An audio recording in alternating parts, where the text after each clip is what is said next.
ఇప్పుడు క్లాస్ కొడుతున్నాడు. మీరు పట్టబోతే తినేస్తాడు అన్ని. బాగుందా?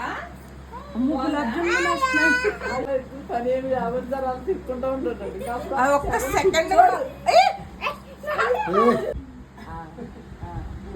నువ్వు అంత సుకుమారంగా తింటాలా? Happy birthday Ryan. Happy birthday. చూస్తాడంటే హ్యాపీ బర్త్డే.